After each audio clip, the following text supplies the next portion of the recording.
मुंबई आणि ठाणे परिसरामध्ये सीएनजीचा तुटवडा, सीएनजी पंपाबाहेर लांबच लांब रांगा, आरसीएफ कंपाऊंडमधील गेलच्या मुख्य गॅस पाईपलाईनमध्ये बिघाड.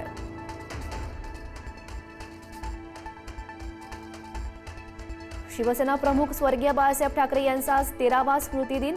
शेकडोंच्या संख्येने शिवसैनिक अभिवादन करण्यासाठी शिवतीर्थावर येणार. उद्धव ठाकरे सहपरिवार अभिवादन करण्यासाठी येणार.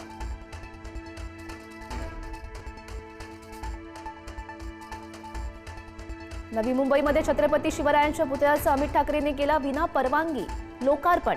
अमित ठाकरे यांच्यासह 70 मनसैनिकांवर गुन्हा दाखल. अनेक महिन्यांपासून पुतळा होता लोकार्पणाच्या प्रतीक्षेत.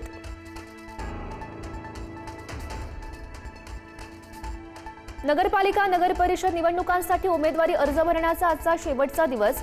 अर्ज दाखल करण्यासाठी उमेदवारांची गर्दी होण्याची शक्यता. 18 नोव्हेंबरला अर्जांची छाननी.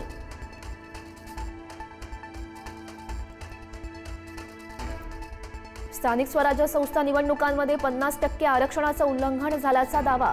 आज सुप्रीम कोर्टामध्ये सुनावणी. मागच्या सुनावणीमध्ये न्यायालयानं राज्य निवडणूक आयोगाला बजावली होती नोटीस.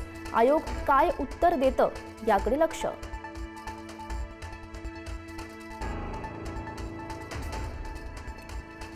मुंबई महापालिकेसाठी भाजपाची तयारी सुरू. मुंबई भाजपाच्या आजच्या कोर कमिटीच्या बैठकीमध्ये जागा वाटपा आधीचा गृहपाठ.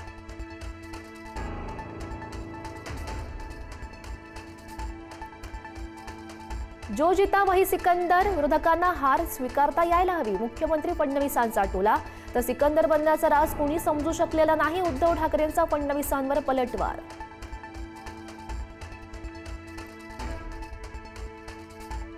दुर्बिणीनं बघितलं तर गोगावलेंचं काम महाडमध्ये दिसेना. महाडमध्ये सुनील तटकरे यांचं शक्ती प्रदर्शन करत गोगावलेंना टोला. भाजपासोबत युती करून तटकरेंनी नीतिमत्ता घालवली आहे. गोगावलेंचा पलटवार. स्थानिक स्वराज्य संस्थांच्या निवडणुकीमध्ये जिथं एकत्र येता येईल तिथं यावं, पण भाजपाला बाजूला सोडून एकत्र येणं योग्य. शरद पवारांचे युतीचे संकेत.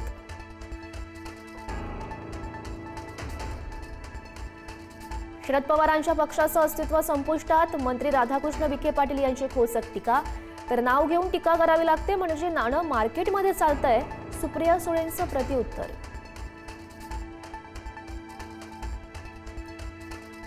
अजित पवारांच्या राष्ट्रवादीचे प्रदीप गारटकर जिल्हाध्यक्ष पदाचा राजीनामा देणार. मंत्री दत्तात्रय भरणे यांच्यावर आरोप करत हा राजीनामा. गारटकर आज इंदापूरमध्ये शक्ती प्रदर्शन करत नगराध्यक्ष पदाचा अर्ज भरणार.